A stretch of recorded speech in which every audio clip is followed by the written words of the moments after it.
Hi everyone, I'm Dean Friedman, Director of the New York School of Synthesis. Here to tell you everything you need to know about the reproductive processes of the yellow speckle-bellied salamander. Dean! Sorry. Correction. Actually, I'm here to explain everything there is to know about music synthesis and how to make sounds on all these neat, amazing synthesizers. So please excuse the dumb jokes, but let's face it, this subject is very boring. However, if you're patient and bear with me, I'll try and make it as painless as possible for you.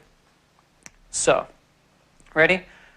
Here's what you're going to learn in this three-part series. First, we're going to talk a little bit about sound and how all sounds are made up of vibrations. Then we're going to talk about the three elements of sound, and they are pitch, timbre, and volume. Learn how to control these three elements of sound, and you'll actually be able to modify existing sounds or design from scratch any sound you can imagine. And once we've talked about the three elements of sound, we'll go on to examine the five most common waveforms: the square wave, the sawtooth wave, the triangle wave, the pulse wave, and the sine wave. Every synthesizer under the sun uses at least two or three of these waveforms to either generate or modulate part of the sound. And finally, once you know one waveform from another, we will cover the 7 main components of a synthesizer. And just in case you're curious about those 7 main components, they are the oscillator, the amplifier, the filter, the volume envelope, the filter envelope, the pitch envelope, and the LFO. And that's it.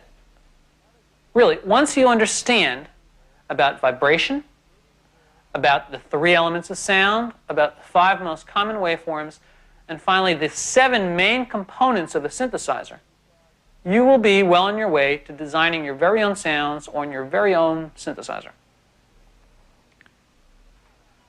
Sounds easy, huh?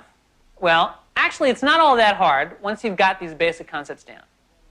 And by the way, these rules of sound apply to every synthesizer ever made, old or new, whether you're talking about a Yamaha DX11 or a Roland Juno 1 or a Korg M1 or an Oberheim Matrix 12, this information still applies. All synths have envelopes. All synths have oscillators. All synths have some kind of an LFO. The approaches may be different, but the general principles of sound are still the same. So, ready? Because here we go. All sounds are made up of vibrations. Plug a string on a guitar, and the vibration travels from the string through the air into your ear, where you hear it as a sound. The same with a saxophone. Blow into the mouthpiece, and you cause the wooden reed to vibrate. A hammer striking a piano string, the mouthpiece of a trumpet. All these things generate vibrations which travel through the air to our ears, where we hear the vibrations of sound. Now, in a synthesizer, we create sound by setting up electrical vibrations in the circuitry. When these electrical vibrations are amplified and sent to a speaker, they cause the speaker to vibrate, and just like the guitar string or the saxophone reed, the vibration in the speaker travels through the air and we hear it as sound. Synthesized sound. Okay, so why am I telling you all this? Because a lot of what you do on a synthesizer has to do with controlling vibrations. All right, let's go over some necessary shop talk regarding sound and vibration, just so you don't sound stupid at cocktail parties when people start talking about sound vibrations. Here's some basic terminology. A simple unit of vibration is referred to as a cycle. The number of cycles that occur in a given time period is referred to as frequency. In other words, frequency refers to the speed of a vibration.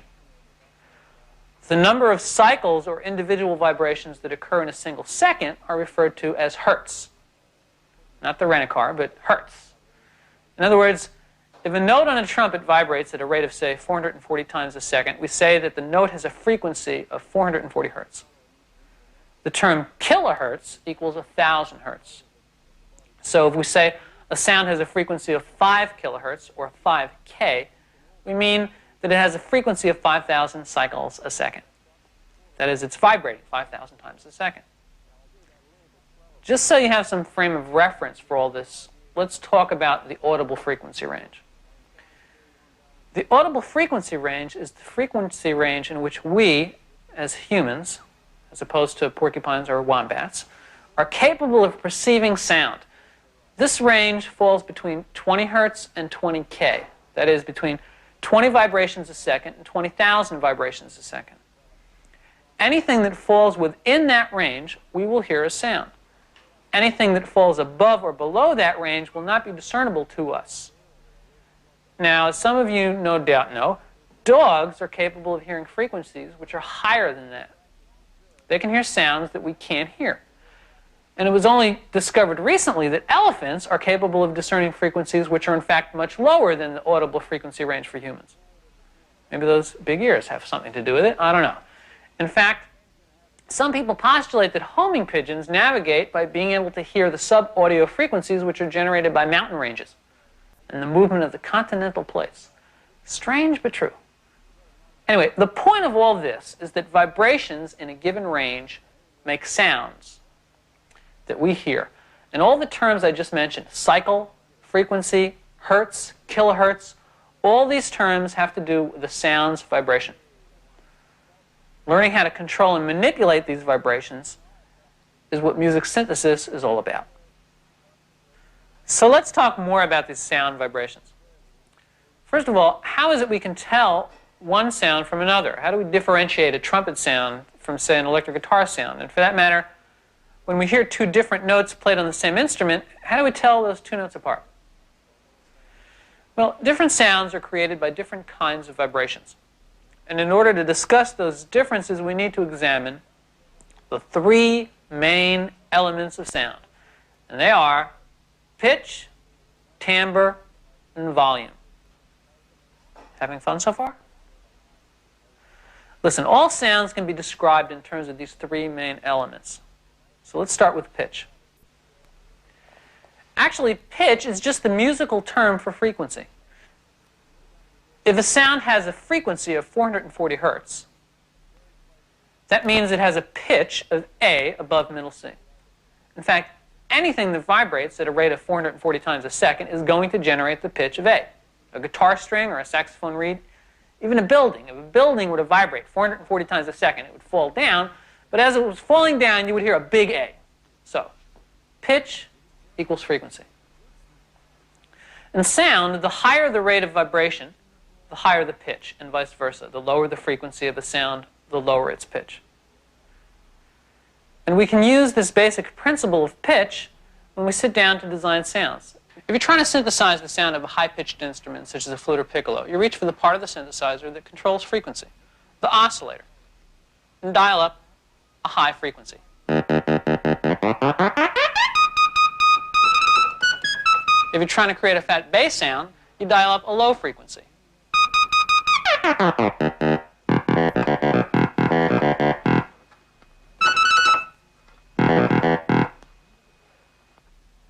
In its simplest terms, controlling pitch allows you to establish a range for your sound, be it high, medium, or low.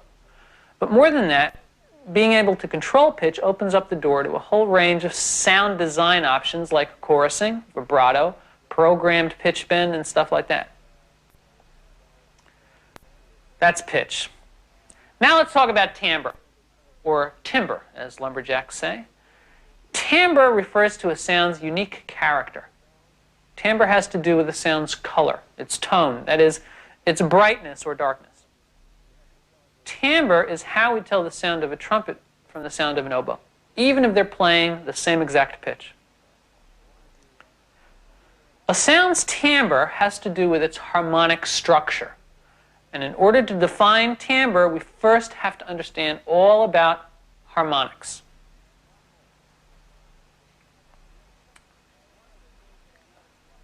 Okay, you with me so far? Remember, before you start to make sounds by twiddling with knobs and sliders, you need to understand what sound is made up of.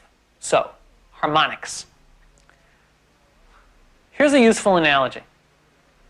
When a painter paints a picture of the sky, odds are good that the first thing he'll do is grab a tube of blue paint. But that's not all. Depending on the particular kind of sky he wants to paint, cloudy or clear, he may grab a tube of white or gray or yellow or even red, and what he'll do is mix and combine those colors and hues in appropriate amounts to achieve the particular shade of blue sky he has in mind. True, the sky is still blue, and blue is the main paint color used in the sky, but in fact it's a composite blue, made up of various shades and hues, all contributing to the unique quality and character of this particular blue sky. A composite color. Sound is color. In fact, I'm not just being poetic when I say that. They are, after all, just different ends of the energy spectrum, sound and light. Just as our blue sky is made up of various colors, most sounds are made up of various frequencies. In other words, they are composite sounds.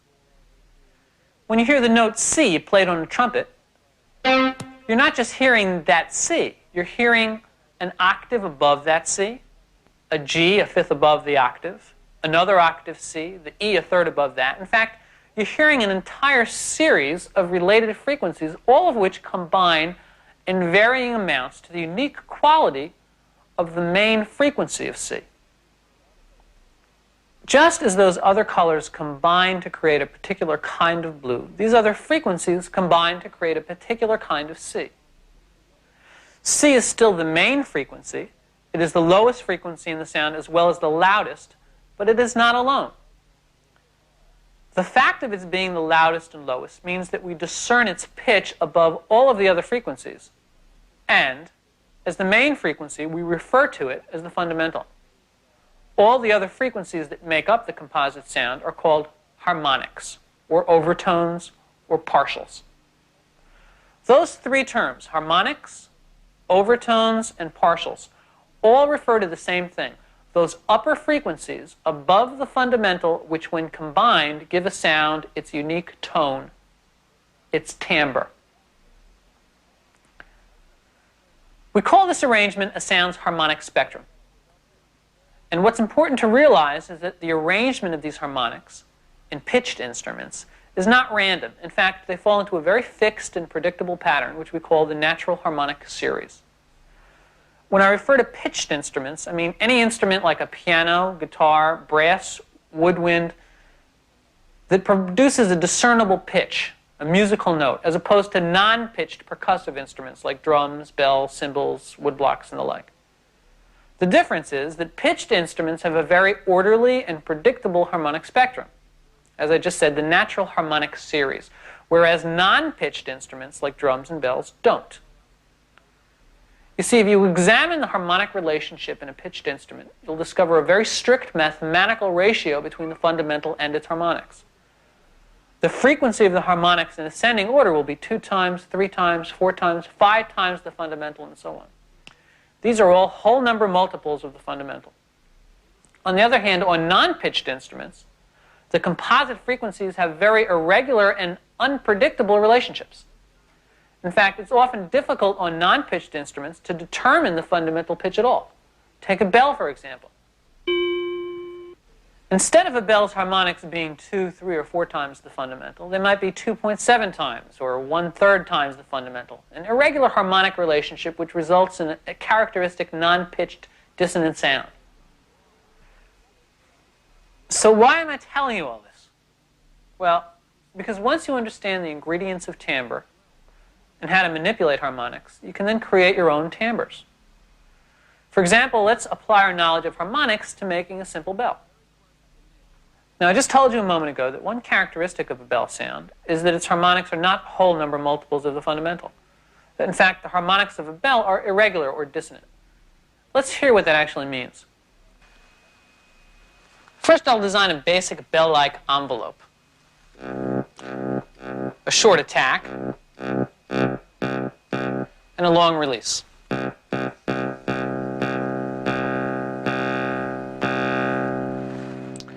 Now, using my knowledge of pitch, I'll dial up a high frequency.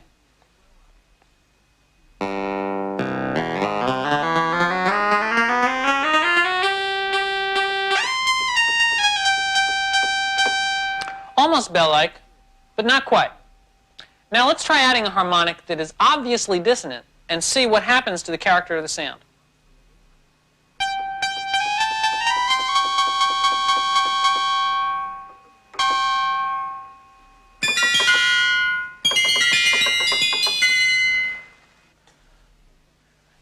You can hear how by simply introducing a single dissonant harmonic into a sound, you can go a long way towards capturing the unique metallic element which is characteristic of a bell sound.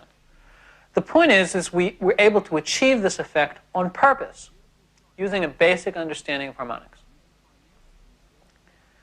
So, we've established that the harmonic content of a sound is responsible for its timbre.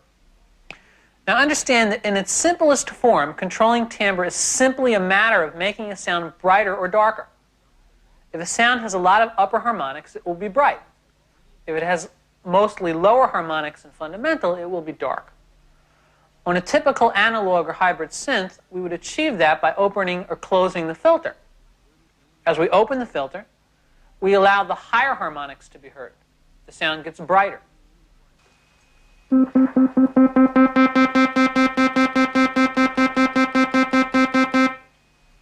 As we close the filter, we remove the upper harmonics, leaving mostly the fundamental, making the sound darker.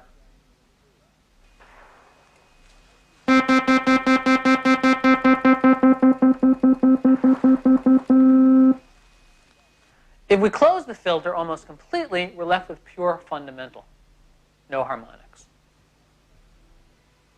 Okay, we've discussed pitch and we've discussed timbre. And if you've been paying attention, instead of playing with your belly button lip, then you should understand that whereas pitch refers to the main or fundamental frequency of a sound, timbre refers to an assortment of frequencies called harmonics, which are related to the main frequency called the fundamental. Got it? You sure? Okay. Let's continue. Let's talk about volume. Folks, how on earth can we sell synthesizer videos at such incredibly low prices? Well, I'll tell you. The answer is volume, volume, volume. Just kidding. Actually, the main aspect of volume has to do with the overall shape of a sound. Some sounds, like a piano sound, start abruptly with a sudden attack and then die out gradually. Other sounds, like a bowed violin, start gradually. They have a slow attack and they die out gradually. Different sounds have different shapes, and these shapes are a function of volume. We refer to a sound's overall shape as its volume envelope. Let's look at that bowed string sound again. It starts in silence at 0 volume, and then gradually the volume increases. It reaches a peak volume level, and then it sustains for as long as the note is held down. Then, once you release the note, it gradually fades out back into silence. The increases and decreases in volume are what give the note its shape, its volume envelope.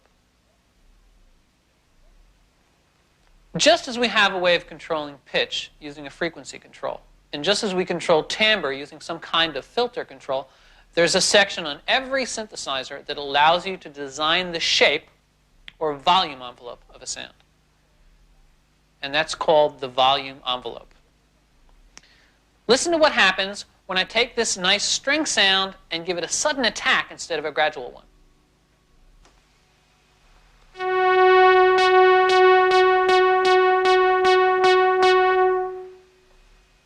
And a quick release instead of a gradual one.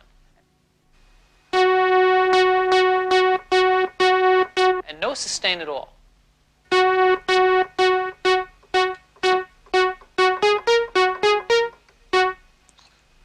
This is how it used to sound. Now here's how it sounds. You can see how drastically you can change a sound by altering its volume envelope.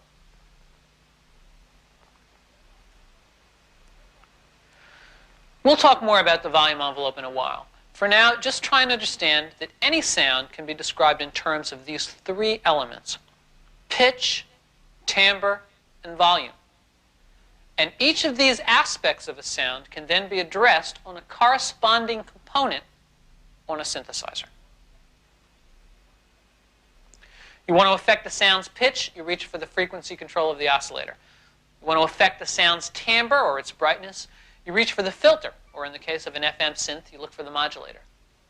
You want to alter the overall shape of a sound, you reach for the volume envelope. The point is, if you understand the elements of sound, you'll be able to program any synthesizer. Because all synthesizers, regardless of make or model number, have to obey the same principles of sound. They all have to somehow address those same three elements: pitch, timbre, and volume. Okay, you can go take a break now, eat a bowl of Cheerios or something. Ready to continue? Here we go. The 5 most common waveforms. They are the square wave, the sawtooth wave, the triangle wave, the pulse wave, and the sine wave. All synths will employ at least 2 or 3 of these different waveforms. So, from the top, the square wave. All right, imagine your name is Bob Moog, and you're sitting down to invent the modern synthesizer. And you say to yourself, okay, I need to generate an electronic signal, some constantly repeating vibration, to produce a synthesized sound. So how do I do it easily and inexpensively? Well, the easiest way to create an electrical vibration is to do this. Turn something on and off real fast. Do it fast enough, say 440 times a second, and you create an electronically synthesized sound.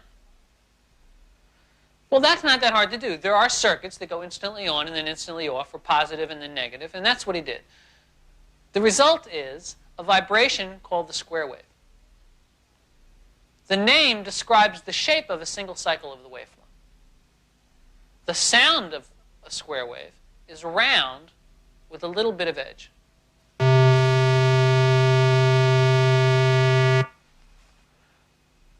Well, that wasn't so hard. We have a waveform that goes instantly on for half a cycle and then goes instantly off for half a cycle. What happens if we make a wave that goes instantly on and then gradually off? Well, you get a sawtooth wave, or what's sometimes called a ramp wave. The sound of a sawtooth wave is rather buzzy with a lot of edge, as opposed to the square wave.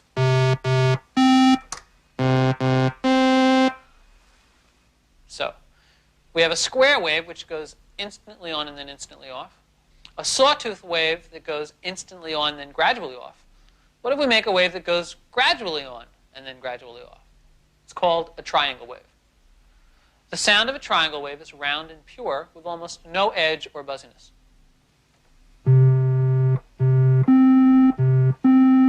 Square, sawtooth, triangle. The other good thing about the triangle wave is that it doesn't sound anything like the square wave or the sawtooth wave, thereby providing a variety of different waveforms to choose from when selecting source material for a sound. So, what do you know? So far, we've got 3 different waveforms, all relatively easy to generate, with 3 drastically different sounds. Variety at a bargain price. Next, let's talk about the pulse wave.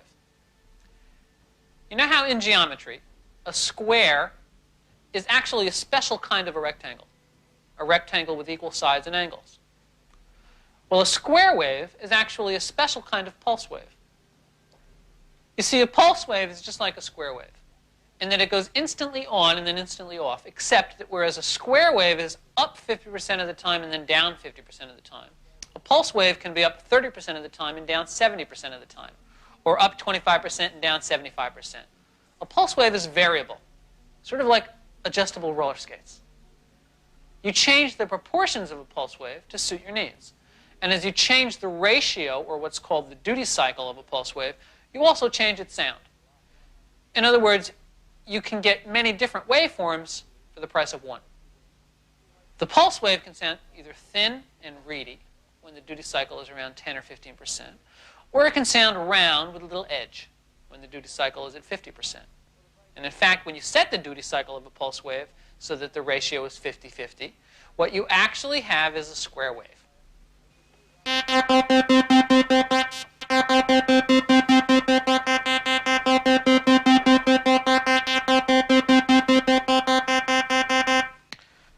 Usually any synthesizer that offers you a pulse wave will offer you the means with which to change the width of the pulse wave.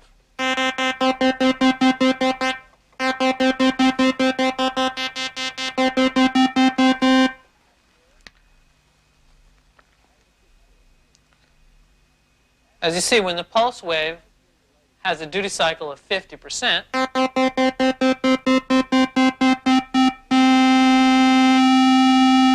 it actually is a square wave.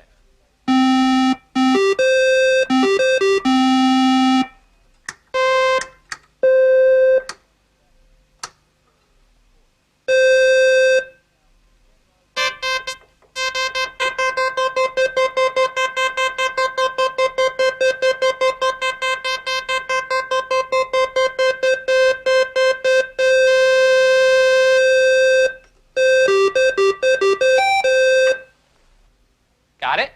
Good. So we've got the square wave, the sawtooth or ramp wave, the triangle wave, and the pulse wave, which is like the square wave but variable. And finally, let's talk about the sine wave. A sine wave is a single pure frequency. Just as an atom is the smallest building block of matter, a sine wave is the smallest building block of sound. When we refer to a sound's timbre and its harmonic spectrum being made up of numerous frequencies, those individual frequencies are actually sine waves, pure vibrations. The fundamental frequency is also a single sine wave.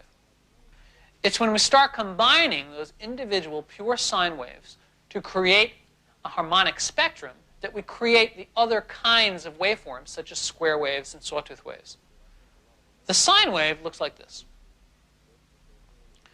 The sound of a sine wave is absolutely pure and flute-like.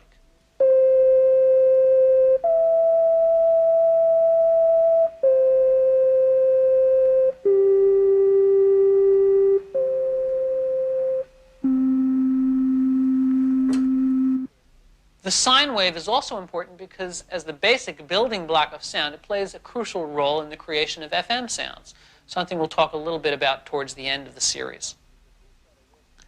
All of these 5 waveforms sound different from one another. But not only do these different waveforms offer a variety of different sounding source material to choose from, but each of them has a totally different function when used as modulators in the LFO. We use the word modulate to describe what happens when one waveform is applied to another waveform to affect its sound. When these 5 waveforms are used as modulators in the LFO, they help create effects such as tremolo and vibrato.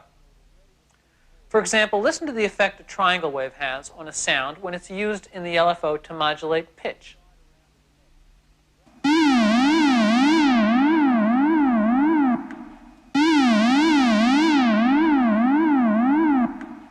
Okay, now listen to how a square wave sounds doing the same thing.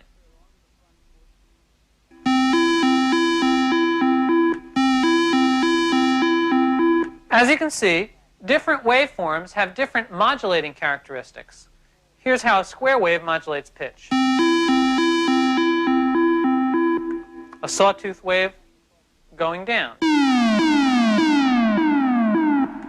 A sawtooth wave going up. And a triangle wave.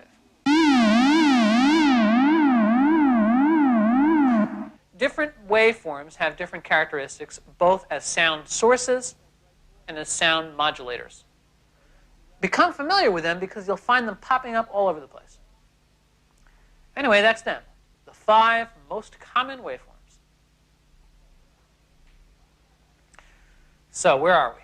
We've talked about vibrations. We've talked about the 3 elements of sound, pitch, timbre, and volume. And we've talked about the 5 most common waveforms. Now I'm going to introduce the 7 components of a synthesizer.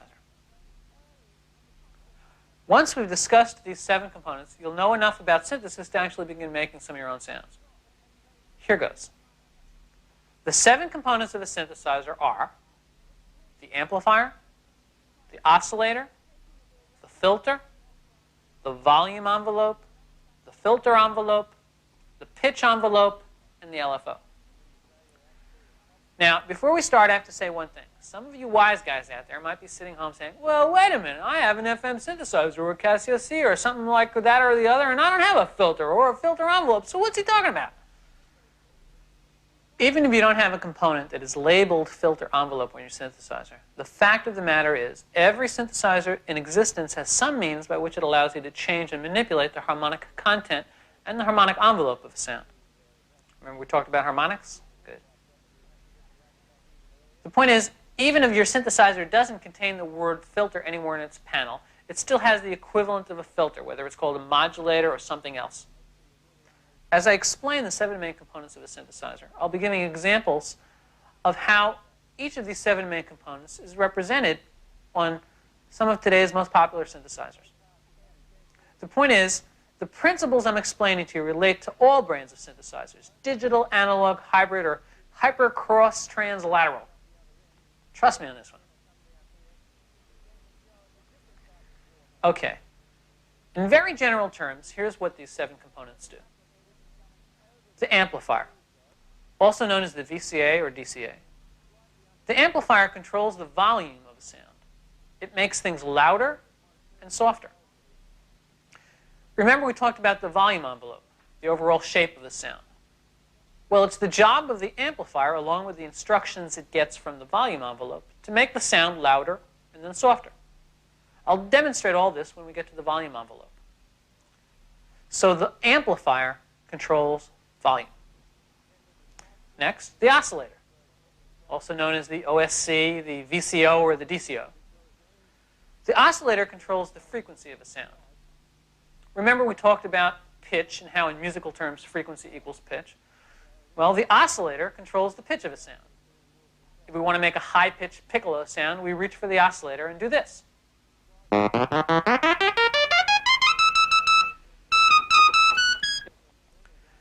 If we want to make a low-pitched bass sound, we reach for the oscillator and do this.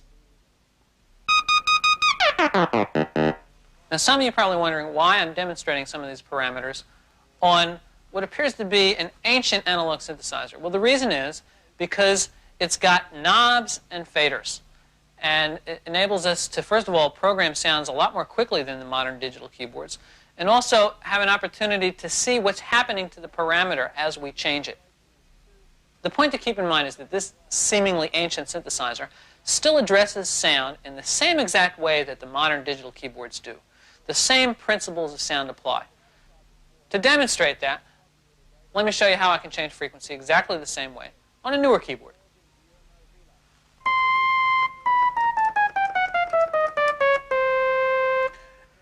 There are other ways of controlling the oscillator and therefore altering the pitch of a sound. One way is by using the LFO. We'll get to that in a minute. For now, just remember the oscillator controls pitch. The filter, also known as the VCF or DCF, or any number of strange pseudonyms, the filter controls the harmonic content of a sound. In other words, it controls a sound's timbre. Remember timbre, don't you? In very general terms, what this means is that it is responsible for making a sound brighter or darker. You could even think of it as a sort of tone control, like the one on your stereo. Turn it one way and the sound gets brighter. Turn it the other way and the sound gets darker. What the filter is actually doing is increasing or decreasing the amount of upper harmonics that are present in the sound. If you open the filter, you allow the upper harmonics to be heard and the sound will sound brighter.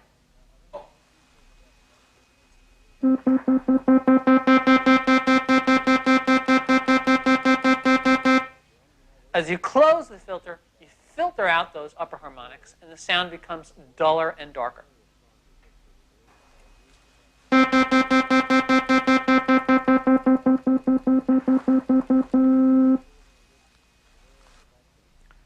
The filter controls the overall brightness of a sound. Remember, if you have a Yamaha DX or TX synth that generates sound using FM, don't worry that you don't have a filter. The modulator serves the same purpose. It controls the harmonic content of a sound. It makes the sound brighter or darker. More on this later. Anyway, as I just said, the point is that the filter controls the harmonic content or the timbre of the sound. Got it? Good. So is any of this starting to make sense? Do you see now why we started off talking about the 3 elements of sound? So I'd have a way of describing what these components actually do to a sound. Okay, let's continue. The amplifier controls volume, the oscillator controls pitch, the filter controls brightness. Next come the 3 envelope generators.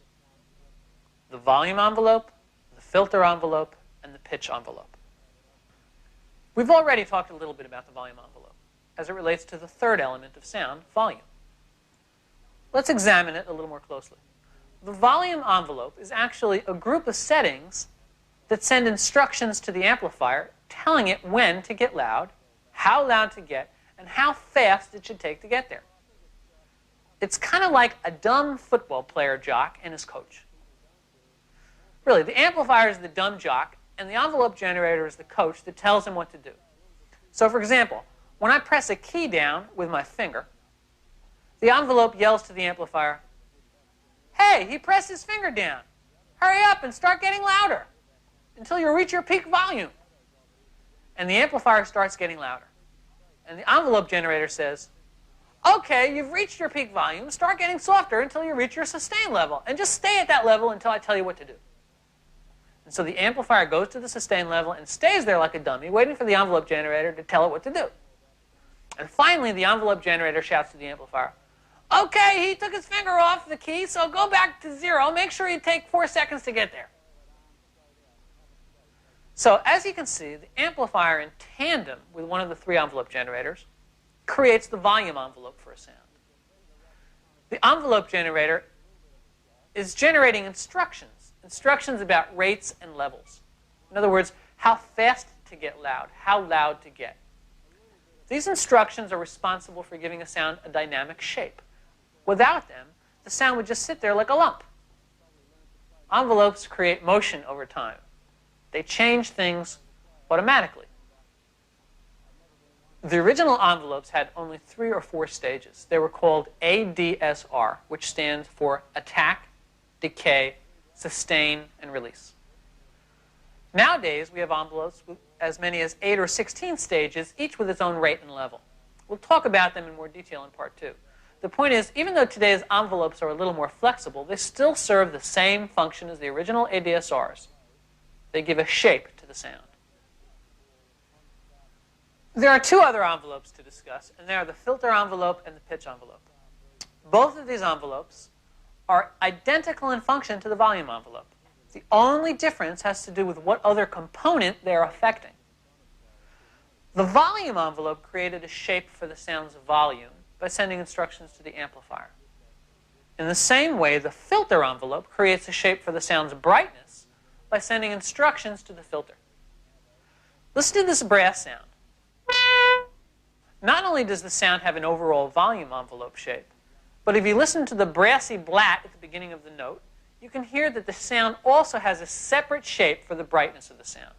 This is called a brightness envelope or a harmonic envelope, or to use the more commonly used term, a filter envelope. It's as if the filter envelope has been superimposed on top of the volume envelope. At times, it can be hard to tell them apart, but they are distinct, and you can learn to distinguish between the 2. By having both of them, you add one more dimension to the motion of your sound, one more tool for making your sound more interesting. Next, there's the pitch envelope. Same deal. The volume envelope in tandem with the amplifier affects loudness. The filter envelope in tandem with the filter affects brightness. Well, the pitch envelope in tandem with the oscillator affects, you guessed it, pitch. Listen to this sound. What's happening is the envelope generator in the pitch envelope is sending instructions to the oscillator. Remember the oscillator? It controls pitch. Just like all other envelopes, it's sending rate and level instructions about when, how fast, and how much. The only difference is that instead of those instructions controlling loudness or brightness, they're controlling pitch. Still, as envelopes do, it is changing one of the elements of a sound dynamically over time. Hey, wait a minute. Did I just say element of sound? 3 elements of sound. 3 envelope generators. Volume, timbre, pitch. Hey! As you can see, these 3 envelope generators correspond exactly to the very 3 elements of sound we spoke about at the beginning of the tape. So is this starting to come together for you? The point is that for every aspect of sound that we can hear and describe and analyze, there is a corresponding component on your synthesizer. that will address that element of sound. Okay? All right, one more component, and then you and I both need to take a walk to the all-night deli for some frozen pizza. So, what's left? We've covered the amplifier, the oscillator, the filter, the 3 envelope generators, volume, filter, and pitch. And last, but by no means least, is the good old LFO, not to be confused with the PLO or the BYO or the Alamo. The LFO stands for low frequency oscillator. Interestingly enough, the LFO is exactly the same as the main oscillator, except for one important characteristic. It oscillates, that is, it vibrates at a low frequency. How low? Usually lower than 20 times a second. In other words, lower than our audible frequency range. That's why it's called the low frequency oscillator. So, why generate a frequency that only elephants and pigeons can hear? Well, the reason is because it's not actually routed to the audio path of the synthesizer. We don't hear it directly, but we do hear it indirectly. You see, the LFO is not used as a sound source. It's used as a modulator. We hear its effect on various other components. What kind of effects am I talking about? Well, if you route the LFO to the oscillator, you are modulating the pitch of a sound. Another word for pitch modulation is vibrato, to the frequency of the oscillators. If you route the LFO to the amplifier, you are modulating the amplitude or volume of the sound. And another word for amplitude modulation is tremolo.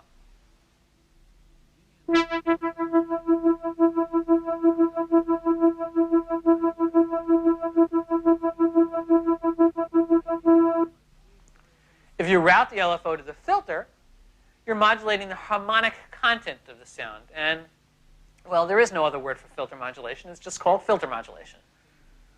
To the filter.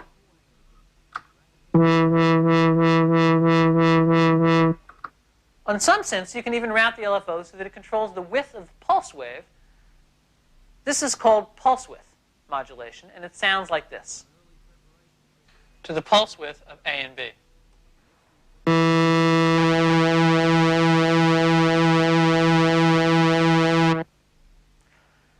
In very simple terms, the LFO makes things wiggle. And variables such as how fast a sound wiggles or how much a sound wiggles are all controlled by settings within the LFO section of your synthesizer. Okay. So before we wrap this up, let's try making a sound from scratch and see if we can somehow tie together all these miscellaneous components. Let's start with a simple string sound. All right, campers, let's try and put all this stuff together. Let's try making a simple string sound by using the main components that we've already talked about. Let's start in the oscillator section and select the waveform.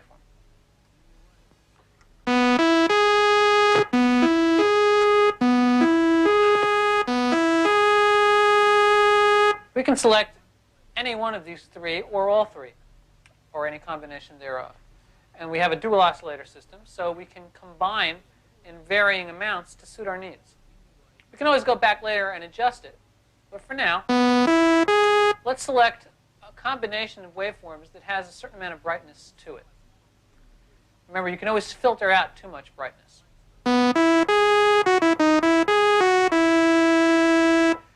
Let's introduce the second oscillator.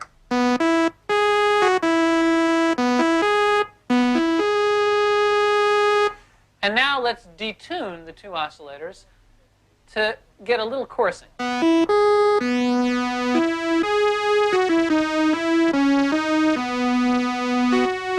See how easily simply adjusting the fine-tuning or detuning these two oscillators can turn this flat sound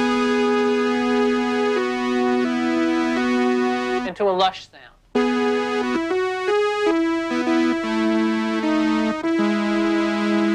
We could, at any point along the way, adjust the pulse width of this pulse wave.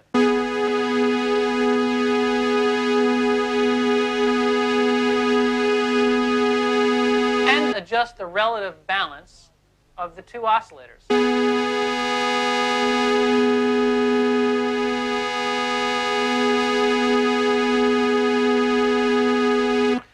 let's design a string-like volume envelope. We're going to want a slow attack.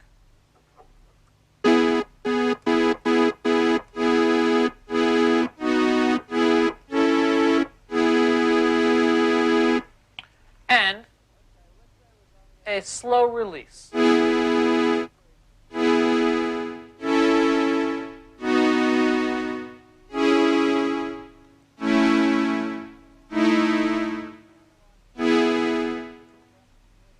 Alright, well that's sending us in the right direction.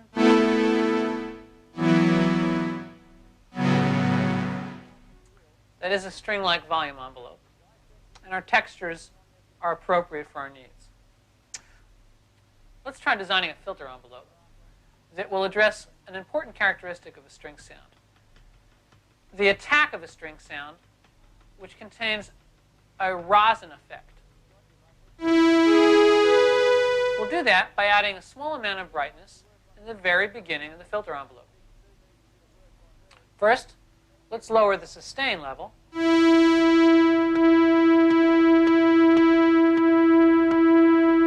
In order to exaggerate the beginning.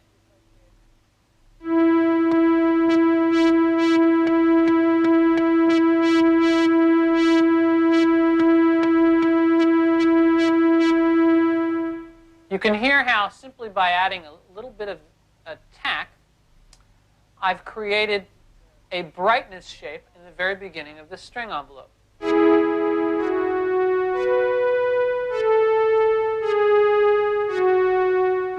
With some adjustment, this can successfully emulate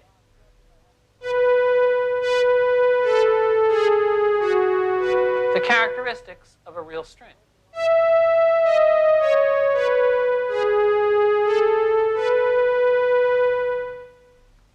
Slight adjustments can be made by changing the cutoff point of the filter.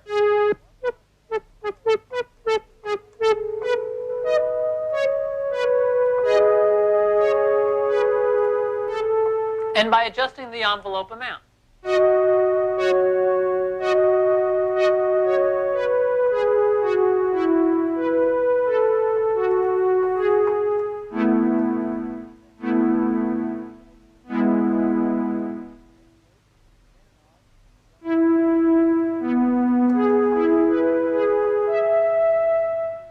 Let me just...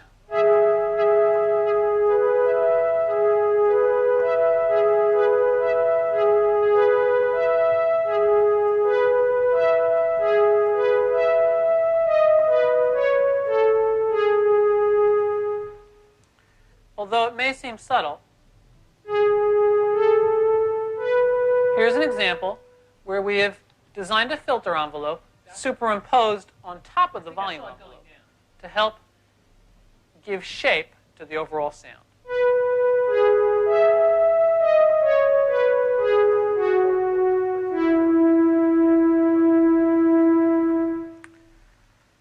Let's do one more thing, and that is add LFO into the string sound to emulate the kind of natural vibrato that a human string player would impart.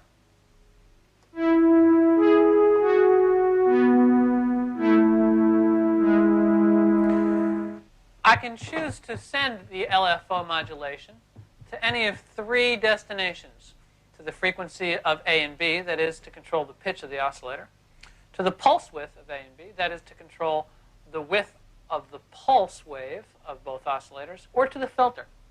Let's see what happens if we modulate the pulse width, seeing as I am employing two pulse waves, one in each of the oscillators.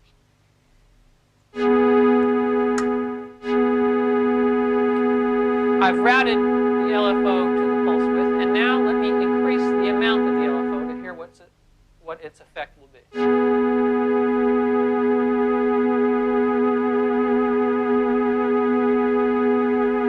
As you can hear, the pulse width modulation imparts a very subtle modulation into the sound that is similar to the vibrato we're looking for. This is not vibrato per se because we're not modulating pitch.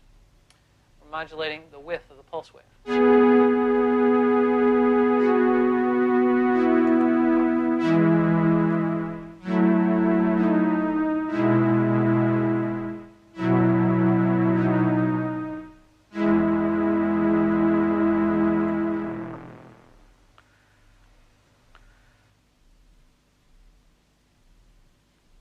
there we have it, folks.